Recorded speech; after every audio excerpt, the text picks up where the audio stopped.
Senhor esteja convosco. Ele está no meio de nós. Proclamação do Evangelho de Jesus Cristo, segundo o evangelista São Lucas. Glória a vós, Senhor.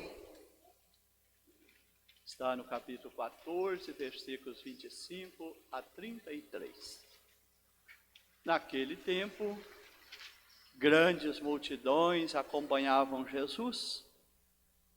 Voltando-se, ele lhes disse: se alguém vem a mim, mas não se desapega de seu pai e sua mãe, sua mulher e seus filhos, seus irmãos e suas irmãs e até da própria vida, não pode ser meu discípulo.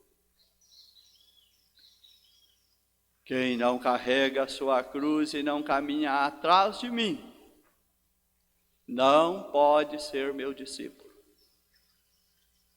Com efeito, qual de vós, querendo construir uma torre, não se senta primeiro e calcula os gastos, para ver se tem o suficiente para terminar? Caso contrário, ele vai lançar o alicerce e não será capaz de acabar.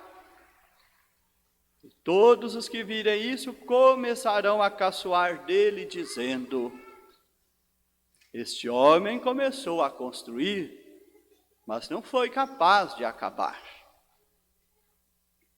Ou ainda, qual o rei que ao sair para guerrear com outro, não se senta primeiro e examina bem se com 10.000 homens poderá enfrentar o outro que marcha contra ele com 20.000? Se ele vê que não pode, enquanto o outro rei ainda está longe, envia mensageiros para negociar as condições de paz. Do mesmo modo, portanto, qualquer um de vós que não renunciar a tudo que tem, não pode ser meu discípulo. Palavra da salvação. Glória a vós, Senhor.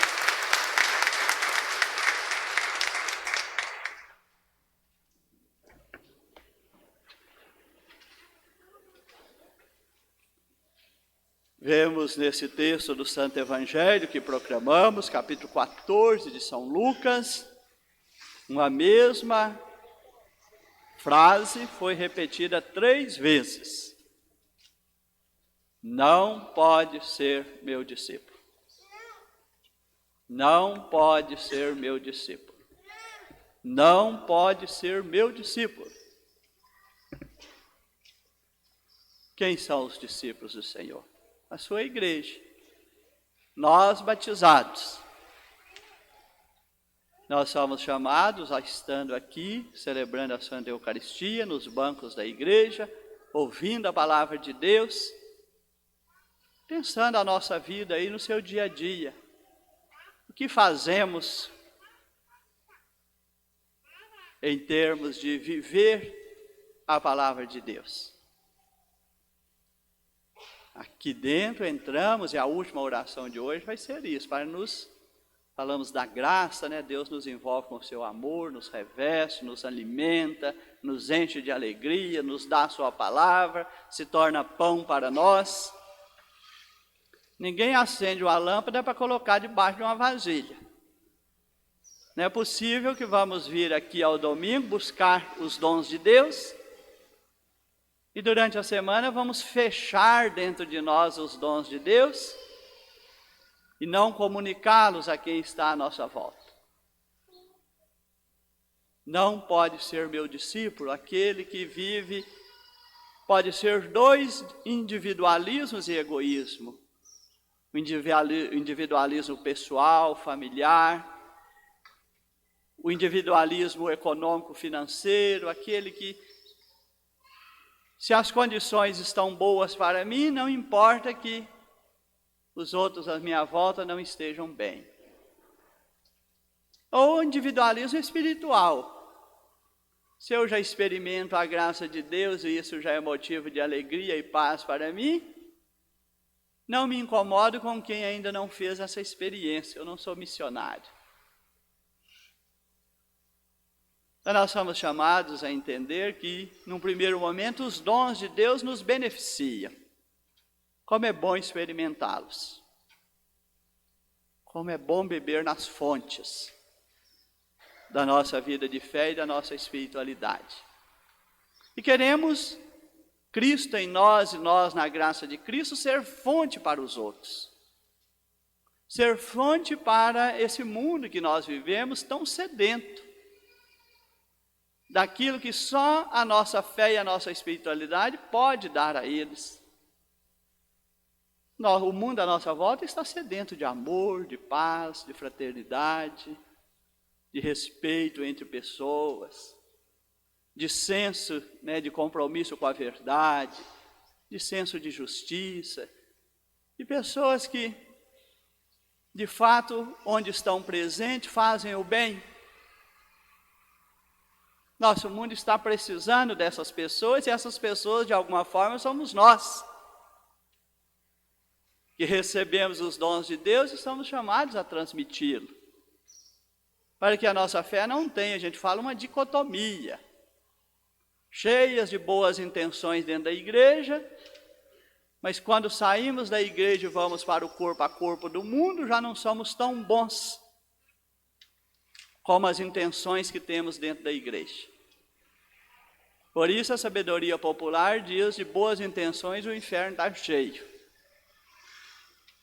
Quem só pensa em fazer o bem e nunca coloca o bem em prática, se tornou discípulo do Senhor. Discípulo do Senhor é esse que põe em prática o amor de Deus. É esse que age segundo o amor de Deus. É esse que tem uma atitude resoluta que o Evangelho pede hoje.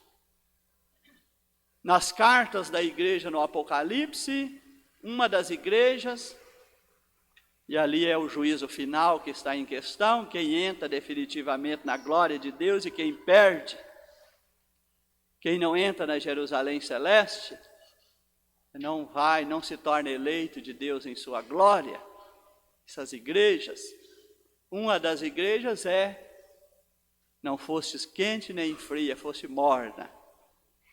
Então esse evangelho desses dias está falando dos cristãos mornos. Cristãos que têm uma boa intenção de ser cristão, mas na prática não são autênticos. Não pode ser meu discípulo. Por isso Jesus usou de duas comparações, tinha a ver com o seu tempo. Gostaria que hoje não fosse tempo de guerra, mas infelizmente ainda está sendo tempo de guerra, o que é muito lamentável. Jesus usou uma comparação: ninguém vai para uma guerra despreparado, porque senão perde a guerra. E se você quer ser um bom cristão, cuide bem da sua vida espiritual para você não perder a guerra. Pense bem, que o mundo que está à nossa volta, ele combate contra a nossa fé. Nós estamos preparados para o bom combate que Paulo vai dizer? Combati o bom combate, terminei minha carreira, guardei a fé. E Paulo hoje está com um testemunho muito bonito na segunda leitura. Estando preso, ele diz: eu devo essa prisão ao evangelho que eu anuncio. Aqui conheci Onésimo, que é um escravo de Fílemon. Eu conheci esse homem aqui estando na prisão, ele esteve aqui cuidando de mim, eu soube que ele é um escravo, eu conheço esse senhor que é Fílemon, que é como seu dono, que ele era um escravo. E Paulo tomou conhecimento que Fílemon era um cristão. Eu estou te devolvendo Onésimo, ele esteve comigo. Eu anunciei o evangelho a ele se converteu. Agora ele é um cristão, está voltando para você. Quero que o veja primeiro como uma pessoa humana que é. Mude o seu olhar, Fílemon. Veja que não é um escravo para você fazer dele o que quer. É uma pessoa humana que está com você. Mude o seu olhar. mude a sua atitude, mude o seu comportamento. E ele agora é como nós, filhos de Deus. A primeira leitura de hoje, ó Deus que nos adotaste como filhos e filhas. Há poucos dias veio, ó Deus a quem ousamos chamar de Pai, dai-nos um coração de filhos. Esse que tem um exército, somos nós. É os filhos de Deus que têm que ir combater o desamor que está nesse mundo com a força do amor. Combater as guerras que estão nesse mundo com as atitudes de paz. Combater as injustiças que estão nesse mundo com retidão, com verdade, com honestidade. Esse é o nosso exército, essa é a nossa força, essas são nossas armas. Tem muita gente que está querendo a arma física para pôr no bolso e sair matando. Isso não é cristão. O nosso combate é outro. Nós nos usamos armas brancas. Não nos cabe. Somos combatentes do amor, somos combatentes da paz, somos combatentes da justiça. Somos combatentes das igualdades, da dignidade, né? Queremos a dignidade das pessoas. Queremos um mundo que, como cristãos, devemos olhar o mundo e as pessoas como Paulo pede para Fílemon olhar. Esses que estão pesuteados à nossa volta, diz Paulo, primeiro são pessoas humanas. Já seria suficiente para que olhássemos pensando no bem dessas pessoas, que são humanas como somos.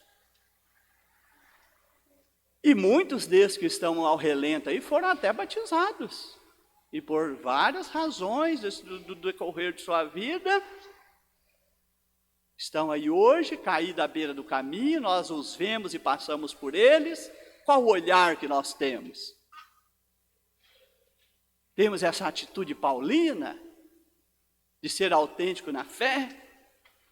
A primeira comparação que Jesus olhou fazia-se guerra, ninguém vai despreparado. Nós não devemos ser cristãos despreparados, que não conhecem os valores da fé, que não têm compromissos com os valores e os princípios da fé. Quando está na igreja é uma coisa, quando está fora é outra. Não, nós perdemos a guerra. E parece que a igreja está perdendo a guerra. A igreja está perdendo a guerra do seu testemunho, do seu exemplo, do seu bom comportamento. De sermos cristãos mais autênticos aí nos ambientes. Dentro da nossa casa, no lugar de trabalho, na sociedade. Onde estamos? De que maneira estamos agindo? Deixando o nosso bom exemplo de cristão. Não é bater no peito, eu sou batizado, crismado, frequento missa todo domingo. Queremos tudo isso. Só que isso é o elementar, e o depois? O que significa hoje eu ser batizado, crismado, frequentar a missa todo domingo? Isso me torna um cristão melhor na realidade do mundo? Ajuda a igreja a cumprir sua missão? Somos esse exército do amor de Deus agindo no mundo, nessa guerra tão desafiadora? Ou quem está à nossa volta diz, que vale esta igreja? E olha, eu vejo muitas igrejas de porta aberta cheias de gente, mas aqui na sociedade a coisa está de ruim a pior. Onde estão eles? Onde estão eles? Não podem ser meus discípulos, não podem dizer que são meus discípulos. Porque o discípulo se mostra no viver e no agir, não só no rezar. O discípulo tem que se mostrar no rezar, no viver e no agir. Senão a igreja sofre uma grande derrota. E ela está vivendo essa derrota hoje. Porque está faltando autenticidade na vivência da fé de quem frequenta a igreja. E a segunda comparação é muito bonita. Naquele tempo de Jesus, quem queria mostrar que tinha prestígio, construía torres altas, Eles diziam, aquela é a torre de fulano. Vamos pôr isso no imperialismo que a gente tem hoje. Quem quer ter a maior torre? Nos Estados Unidos, na China ou em Dubai?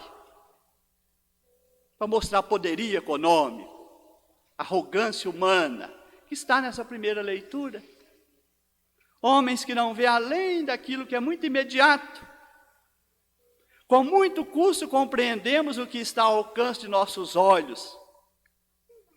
Quem, portanto, investigará o que há no céu? É homens que se perdem aqui nessa vanglória humana. Muitos querem ser dono da maior fortuna, do maior prédio. E empenham milhões e bilhões para dizer que aí está o seu prestígio, a sua grandeza. Mas às vezes muito vazios, miseráveis, interiormente como pessoas. Se tira a condição financeira que tem, não sobra nada. Porque o humano é muito precário. O texto da segunda leitura falou que precisa do Espírito de sabedoria, o Espírito Santo, que naquela época ainda era tateado. Mas Jesus, ao vir o nosso encontro, a palavra se fez carne, recebeu o Espírito Santo, volta para o Pai, nos dá o Espírito Santo. O Espírito Santo nos capacita com seus dons, nos ajuda a crescer no conhecimento de Deus, nos dá conselho, nos dá fortaleza, para vermos o mundo com os olhos de Deus, porque quem age à luz do Espírito, age segundo Deus, que ele passa a ter o pensamento e o olhar de Deus, que o Espírito constrói dentro de nós os sentimentos de Deus, constrói em nós o que é da vontade de Deus. Precisamos ter docilidade espiritual para isso, ter humildade suficiente. Para isso eu preciso ir nas fontes da minha fé, com sede de beber. Estamos no mês da palavra de Deus, da Bíblia. Dedicar tempo para um debruçar orante sobre a palavra de Deus, para que essa fonte vá fecundando o meu ser cristão. Paulo diz, não vos conformeis com o mundo, mas mudai a vossa maneira de pensar, o vosso proceder. Mas isso precisamos disciplinar. Palavra de Deus, doutrina da igreja, catecismo da igreja católica, está tudo ali. Eu sou o caminho, a verdade e a vida, ninguém vai ao Pai senão por mim. Eu sou a luz do mundo, quem me segue não anda nas trevas, mas terá a luz da vida. São as nossas fontes. Não podemos ser esses homens que acham que vai encontrar grandeza nas coisas que o mundo oferece. Esse homem começou a construir essa torre e não fosse capaz de acabar, vergonha para ele. Foi muito pretensioso, mas não calculou bem. Ele queria construir uma torre maior do que daquele a quem ele achava que devia ter mais prestígio, mas não deu conta de acabar, a torre dele ficou no meio do caminho. Não tem o prestígio que queria, não tem a grandeza humana que buscou, vergonha para ele. Nós recebemos o batismo, ninguém coloca uma lâmpada debaixo da vasilha. O que estamos fazendo do nosso batismo? Quem nos vê reconhece que somos filhos de Deus e discípulos de Jesus, ou olha para nós e fala, vergonha para você. Você construiu uma torre, você se deixou batizar, você apresentou seu filho para ser batizado, mas olhem que deu. Não pensou bem, não levou a sério, brincou com a sua fé, a torre está inacabada. Você não é um cristão verdadeiro, você é um cristão falso, não pode ser meu discípulo.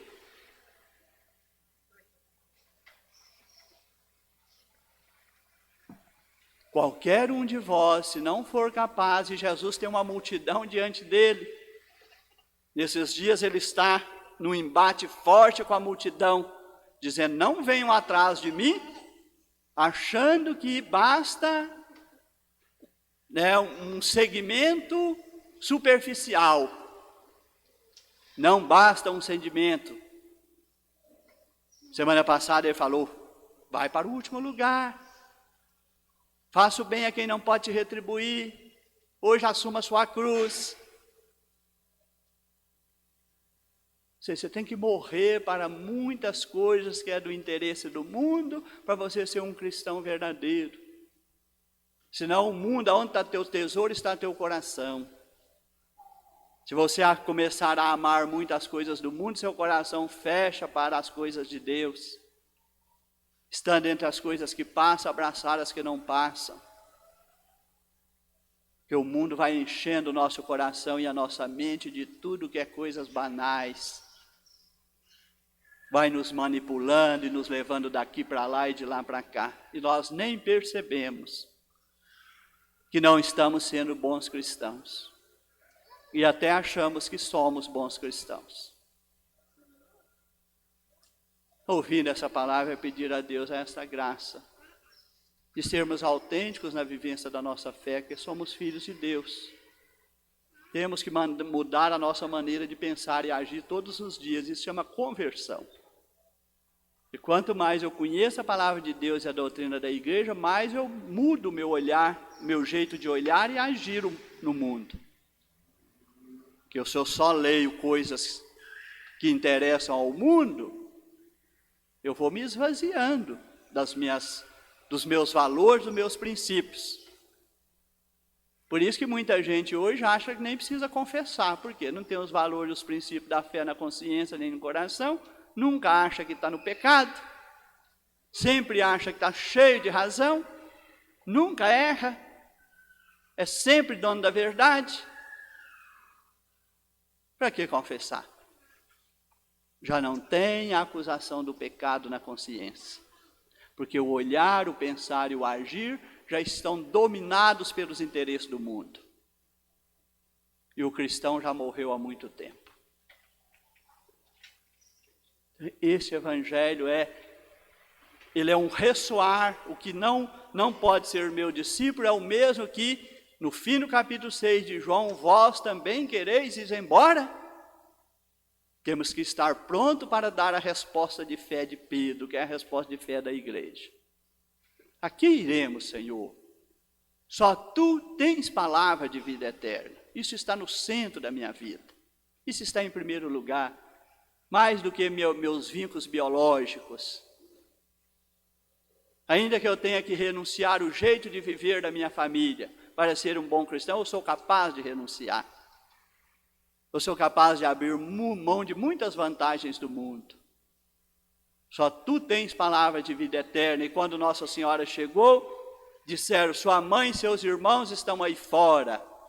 Jesus falou, agora minha família é formada por todos que ouvem a palavra de Deus e a põem em prática. Estamos aqui para isso. Que somos da família de Deus. É o mês da palavra, é o livro de Josué. Vamos ouvir a palavra de Deus com o coração aberto para pormos em prática essa palavra. Dou uma palavra final agora sobre a Assembleia em Aparecida. Estive lá a semana inteira, desde o último domingo até ontem. Uma Assembleia muito rica, tratamos muito o assunto do dia a dia da igreja. Vai sair a nova edição típica do Missal Romano, umas diretrizes para preparar os catequistas, o rito de instituição do catequista, mais um livro sobre a palavra de Deus, um documento novo, focado na palavra de Deus, na vida da igreja, das nossas comunidades de fé missionárias. Então, em pouco tempo, nós vamos poder ter em mãos esses instrumentos para nos ajudar a cumprir bem a nossa missão de igreja. Veja a riqueza agora desses meses, não é? Mês passado, mês das vocações, os evangelizadores. Esse mês da palavra de Deus, as nossas fontes a partir da palavra. Mês que vem uma igreja missionária.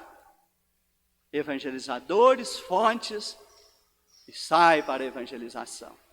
A Assembleia também, a igreja tem um olhar mais abrangente, ela olha para as pessoas. Uma análise de conjuntura social, uma eclesiológica, uma mensagem ao povo de Deus. A igreja precisa dar respostas novas a novos desafios. Temos as nossas diretrizes, está em curso um sínodo na vida da igreja. Estamos prevendo um caminho até 2026, quando vão sair as novas diretrizes como uma somatória do que a Igreja do Brasil está fazendo, o sino do que vai acontecer em 2023, a recepção inicial em 2024 e uma prática mais aprofundada em 2025. Novas diretrizes. É uma riqueza a Igreja do Brasil, quando o episcopado, os bispos do Brasil inteiro se encontram em Aparecidas. Ali estivemos mais de 400 bispos. Nos sentimos, às vezes, meio sozinhos no mundo, né? Um bispo em cada diocese, distante uns dos outros. Mas ali a gente vê essa força da colegialidade, da comunhão entre os bispos. Cada um falando sua realidade. Alguns em umas situações mais favoráveis. Como eu estou aqui, eu posso dizer que é uma condição favorável de uma igreja diocesana. Mas nós vemos bispos em dioceses onde tudo é muito difícil. O deslocamento é difícil, a condição financeira é difícil, os recursos que a igreja tem são precários, o esvaziamento de igrejas. São partilhas ricas que nos pedem para sermos uma igreja em verdadeira colegialidade e comunhão a partir dos seus bispos, para que uns fortaleçam os outros no cumprimento do seu apostolado. Louvo a Deus pela nossa igreja no Brasil, pela CNBB. Peço a Deus a graça de não ser um escândalo, que espalha desunião, conflito, polarização, esquecendo que a nossa missão é colegial. Os bispos têm a mesma condição entre si e devem cooperar uns com os outros. E agimos em comunhão. O que define numa assembleia, deu maioria na votação, os bispos do Brasil inteiro devem colocar em prática. Não é dizer eu votei contra, eu não concordo. Por isso tudo é votado. Ora levanta a mão e manifesta a sua adesão, ora passa a cédula e você vota. Para dizer que ali construiu-se o compromisso da colegialidade e da comunhão dos bispos, para que a Igreja do Brasil não dê escândalo de divisão, mas mostre a sua comunhão no Espírito Santo. Assim seja. Creio em Deus Pai,